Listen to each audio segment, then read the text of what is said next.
Hello guys, ലോകം കണ്ട പല മികച്ച ട്രേഡേഴ്സും ഇൻവെസ്റ്റേഴ്സും അവരുടേതായ സവിശേഷതകൾ കൊണ്ടൊക്കെയും പ്രശസ്തരായിരിക്കും. അതിൽ ചിലർ വർഷങ്ങളായി ട്രേഡിംഗിൽ പുലികളായിരിക്കും, ചിലർ ട്രേഡിംഗിലൂടെ വലിയ സമ്പത്ത് തന്നെ നേടിയവരായിരിക്കും, മറ്റു ചിലർ എല്ലാം നഷ്ടപ്പെട്ടവരായിരിക്കും.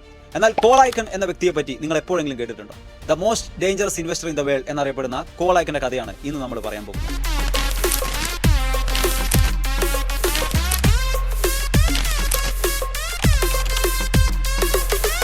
കടുത്ത ദാരിദ്ര്യത്തിൽ നിന്നും കോർപ്പറേറ്റ് അമേരിക്കയിലെ ഏറ്റവും വിലയേറിയ വ്യക്തിയായി കോൾ ഐക്കൺ മാറിയ കഥ ജീവിതത്തിൽ ഒരിക്കലെങ്കിലും നിങ്ങൾ കേട്ടിരിക്കുന്നത് വളരെ നന്നാവും. 1936 ഫെബ്രുവരി 16 ന്യൂയോർക്കിലെ ക്യൂൻസിലുള്ള ഫാർ റോക്കോവേയിൽ ഒരു യഹൂദ കുടുംബത്തിലാണ് കോൾ ഐക്കൺ ജനിക്കുന്നത്. ചെറുപ്പത്തിൽ പൊതുവെ ഒരു ഇൻട്രോവേർട്ട് ആയിരുന്ന കോൾ ഐക്കൺ അധിക സമയവും പുസ്തക വായനയിൽ മുഴുകിയിരുന്നു. പക്ഷേ ജീവിതത്തിൽ എങ്ങനെയും കുറച്ച് പണം സമ്പാദിക്കണമെന്ന ഉറച്ച ലക്ഷ്യം അന്ന് മുതലേ അയാൾക്കുണ്ടായിരുന്നു. ഹൈസ്കൂൾ പഠനത്തിന് ശേഷം അവന് പ്രിൻസ്റ്റൺ യൂണിവേഴ്സിറ്റിയിൽ അഡ്മിഷൻ ലഭിച്ചു. അദ്ദേഹത്തിന്റെ സ്കൂളിന്റെ ചരിത്രത്തിൽ തന്നെ ആദ്യമായിട്ടായിരുന്നു അത്. പക്ഷെ അവിടെയും പല ഭാരപ്പെട്ട ചിലവുകളും എങ്ങനെ വഹിക്കുമെന്ന് അയാളുടെ രക്ഷിതാക്കൾക്ക് വലിയ രീതിയിൽ തന്നെ ആശങ്കയുണ്ടായിരുന്നു. എന്നാൽ കോൾ ഐക്കൺ അതിനൊരു വഴി കണ്ടെത്തി: പോക്കർ ഗെയിം.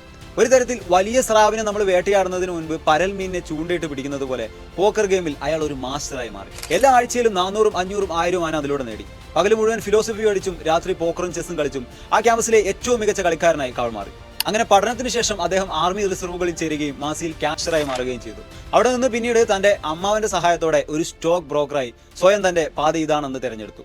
കളികൾ മൊത്തം ആക്ച്വലി മാറി മറിഞ്ഞത് അവിടെ നിന്നാണ്. ചെറിയ മൂലധനം വെച്ച് കാൾ നിക്ഷേപിച്ചു തുടങ്ങി. കൂടുതൽ സമയവും മാർക്കറ്റിനെ കുറിച്ച് പഠിക്കാൻ ഇദ്ദേഹം മാറ്റിവെച്ചത് കൊണ്ട് തന്നെ വലിയ രീതിയിൽ ലാഭം കണ്ടെത്തി തുടങ്ങി. കൃത്യമായി പഠിക്കുന്നവർക്ക് മാർക്കറ്റ് മികച്ച റിട്ടേൺ നൽകുമെന്ന് നമ്മൾ തന്നെ പല വീഡിയോകളിലും പറയാറില്ലേ. അങ്ങനെ 1960 തുടക്കത്തിലെ ബുൾ മാർക്കറ്റ് ട്രേഡിംഗ് ഐക്കന്റെ കരിയർ വീണ്ടും ഉയരത്തിലെത്തിച്ചു. പതിയെ അയാളുടെ സ്റ്റോക്ക് ബ്രോക്കർക്ക് ചില്ലറ ഫോളോവേഴ്സ് ഒക്കെ ഉണ്ടായി തുടങ്ങി. കോൾ പറയുന്നത് ശ്രദ്ധിക്കാനും പിന്തുടരാനും ഒരു കൂട്ടം ആളുകൾ വാൾസ്ട്രീറ്റിൽ എത്തി തുടങ്ങി. അവരെല്ലാവരും പതിയെ ചെറിയ സമ്പത്ത് നേടി തുടങ്ങി.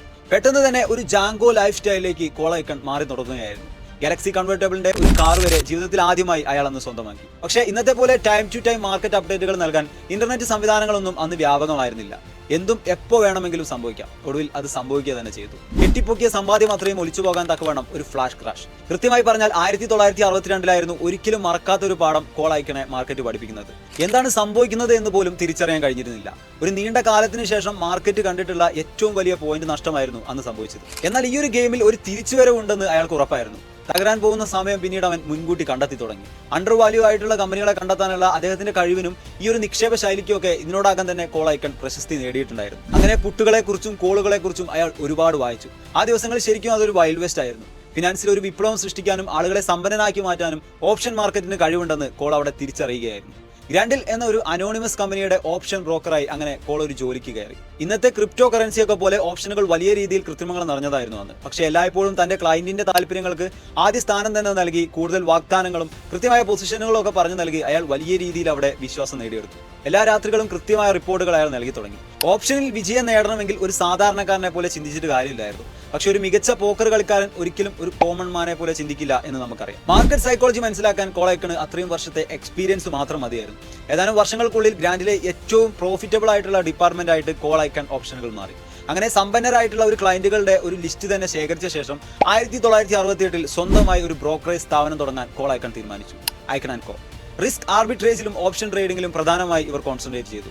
അങ്ങനെ കോളിന്റെ പേഴ്സണൽ റവന്യൂ പ്രതിവർഷം $3,50,000 മുകളിൽ ഉയർന്നു. അണ്ടർവാല്യൂഡ് ആയിട്ടുള്ള കമ്പനികളെ തിരിച്ചറിഞ്ഞു കഴിഞ്ഞാൽ അവയിലൊക്കെ വലിയ സ്ഥാനമാനങ്ങൾ നേടുവാനും അതിന്റെ കോർപ്പറേറ്റ് നേതൃത്വത്തിലും മാനേജ്മെന്റ് സിസ്റ്റത്തിലും ഒക്കെ വലിയ രീതിയിൽ മാറ്റങ്ങൾ കൊണ്ടുവരാനും ആ കമ്പനിയുടെ ഓഹരി ഉടമകളുടെ മൂല്യം വർദ്ധിപ്പിക്കാനൊക്കെ കോൾ കിണഞ്ഞു പരിശ്രമിച്ചുകൊണ്ടിരുന്നു. ഈ തന്ത്രം ആക്ച്വലി കോളിന്റെ മോഡസ് ടെക്നിക്കിൽ ഉൾപ്പെട്ടതായിരുന്നു. കോൾ ഐക്കൺ ഒരു കമ്പനിയിൽ പാർട്ണർഷിപ്പ് ഉണ്ട് എന്നുള്ള പ്രതീക്ഷകൾ പലപ്പോഴും ആ സ്റ്റോക്കിന്റെ വിലയിൽ വലിയ രീതിയിൽ ബുള്ളിഷ് റാലി ഉണ്ടാക്കി. ഈ പ്രതിഭാസം ഐക്കൺ ലിഫ്റ്റ് എന്നിവരെ അറിയപ്പെട്ടു തുടങ്ങി. എല്ലാവരും ചിന്തിക്കുന്നതിന് നേരെ വിപരീതമായിട്ടായിരുന്നു കോൾ ഐക്കൺ ചിന്തിച്ചത്. സാധാരണഗതിയിൽ കുറഞ്ഞ PE റേഷ്യോ, കുറഞ്ഞ ബുക്ക് വാല്യൂ ഉള്ള ഓഹരികളെ ടാർഗറ്റ് ചെയ്തായിരുന്നു കോൾ ഐക്കൺ ഇറങ്ങി തിരിച്ചത്. ആ കമ്പനികളിലൊക്കെയും രഹസ്യമായി അദ്ദേഹം ഒരു സ്ഥാനം നേടിയെടുക്കും. 1979 തപ്പാൻ എന്ന കമ്പനിയിൽ ഒരു ബോർഡ് സീറ്റ് ഉറപ്പിച്ചതിന് ശേഷം അതിന്റെ പ്രോഫിറ്റബിൾ ആയിട്ടുള്ള സെയിൽ സംഘടിപ്പിച്ചിട്ടാണ് അദ്ദേഹം ഈ കളി വിപുലീകരിക്കുന്നത്. ഒരൊറ്റ വർഷം കൊണ്ട് തന്നെ ഈ കളിയിലൂടെ അദ്ദേഹം $1 മില്യൺ ലാഭം ഉണ്ടാക്കി തുടങ്ങി. പിന്നീട് മാർഷൽ ഫീൽഡുകളിലും ഫിലിപ്സ് പെട്രോളിയത്തിലും ഇതേ കാഴ്ചപ്പാടുകൾ തന്നെ കോൾ ഐക്കൺ കൊണ്ടുവന്നു. ഇങ്ങനെയുള്ള ടേക്ക് ഓവറുകൾ കോളിനെ സമ്പന്നനിൽ നിന്നും അതിസമ്പന്നനാക്കി മാറ്റി. ഭീഷണിയും ഭീകരതയും ഒളിപ്പോരും ഒക്കെ നിറഞ്ഞ ഈ കളികൾക്ക് പിന്നിലൊക്കെയും ഒരൊറ്റ ലക്ഷ്യമേ കോൾ ഐക്കൺ ഉണ്ടായിരുന്നുള്ളൂ: ഗെറ്റ് റിച്ച്. പിന്നീട് 1980കളിൽ ജെങ് പോൺ കിങ് ആയിട്ടുള്ള മൈക്കൽ മിൽക്കണിൽ നിന്നുള്ള ധനസഹായമൊക്കെ ഉപയോഗിച്ച് ട്രാൻസ് വേൾഡ് എയർലൈൻസ് അഥവാ TWയുടെ നിയന്ത്രണം ഐക്കൺ നേടിയെടുത്തു. അതിനുശേഷം അതിന്റെ ആസ്തികളൊക്കെയും പണത്തിനായി നിഷ്കരണം വിറ്റു. പക്ഷേ ഇതിനോടകം തന്നെ ഐക്കന്റെ സ്ട്രാറ്റജി മനസ്സിലാക്കി ഈ കമ്പനി പല രീതിയിൽ കോൾ ഐക്കണെ എതിർത്ത് നിന്നു. അക്കാലത്ത് ഒരു പ്രധാന എയർലൈൻ ആയതുകൊണ്ട് തന്നെ രാഷ്ട്രീയത്തിൽ ഇവർക്ക് വലിയ പിടിപാടായിരുന്നു. അതോടെ ഐക്കണെ തന്റെ ഓഹരികൾ വിനിയോഗിക്കുന്നതെന്ന് തടയണമെന്ന് അവർ സർക്കാരിനോട് അഭ്യർത്ഥിച്ചു. പക്ഷേ കമ്പനിയുടെ നിയന്ത്രണം തേടുന്നതിൽ നിന്ന് കോൾ ഐക്കണെ തടയേണ്ടെന്ന് സർക്കാർ തീരുമാനിക്കുകയായിരുന്നു. അധികം വൈകാതെ തന്നെ അയാൾ ആ കമ്പനി സ്വകാര്യവൽക്കരിച്ചു. പക്ഷേ ഇതോടെ എല്ലാവരും ഐക്കണെതിരായി തിരിഞ്ഞു. അദ്ദേഹം ചെയർമാൻ സ്ഥാനത്ത് നിന്ന് വരെ പുറത്താക്കപ്പെട്ടു. ആ കമ്പനി കംപ്ലീറ്റ്ലി പാപ്പരത്വത്തിലേക്ക് നീങ്ങി തുടങ്ങിയായിരുന്നു. പക്ഷേ താൻ മുടക്കിയ പണത്തിന്റെ എത്രയോ ഇരട്ടി തന്നെ ഇതിനോടകം കോൾ ഐക്കൺ നേടിയിട്ടുണ്ടായിരുന്നു. കോർപ്പറേറ്റ് ട്രേഡിംഗ് മുതൽ ഷെയർ ഹോൾഡർ ആക്യൂസും വരെയുള്ള ധീരമായ നിക്ഷേപ തന്ത്രങ്ങളാൽ ഐക്കൺ വാൾ സ്ട്രീറ്റിൽ ഒരു പുതിയ ചരിത്രം തന്നെ കുറിച്ചു. പിന്നീട് നെറ്റ്ഫ്ലിക്സിലും പേപ്പാലിലും ആപ്പിൾ കമ്പനിയിലുമെല്ലാം ഇൻവെസ്റ്റ്മെന്റ് നടത്തി കോടികളുടെ പ്രോഫിറ്റ് തന്നെ ഉണ്ടാക്കി ഐക്കൺ തന്റെ യാത്ര നടത്തി. 2016 തന്റെ ആപ്പിൾ നിക്ഷേപത്തിൽ നിന്ന് മാത്രം $2 ബില്യൺ ഇദ്ദേഹം നേടിയെടുത്തത്. പണം സമ്പാദിക്കുക എന്നത് അത്രയും എളുപ്പമുള്ള കാര്യമായിരുന്നു കോൾ ഐക്കൺ. കോർപ്പറേറ്റുകൾക്കെതിരെയുള്ള എണ്ണമറ്റ പോരാട്ടങ്ങളിലൂടെ അമേരിക്കയിലെ ചരിത്രത്തിലെ തന്നെ ഏറ്റവും ഭയങ്കരമായ റൈഡറായി കോൾ ഐക്കൺ മാറിയ കഥയാണ് നമ്മളിന്ന് പറഞ്ഞത്.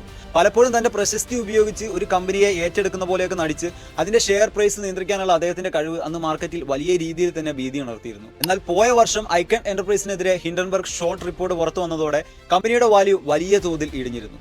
പക്ഷേ എന്തു തന്നെയായാലും ഒന്നുമില്ലാത്തിടത്ത് നിന്നും ഒരു സാമ്രാജ്യത്തിനെ കെട്ടി ഉയർത്തിയ കോൾ ഐക്കൺ ഇന്നും പലരുടെയും മനസ്സിൽ ഒരു പേടി സ്വപ്നമാണ്. ചിലരുടെയൊക്കെ മനസ്സിൽ ഒരു വലിയ പ്രതീക്ഷയും.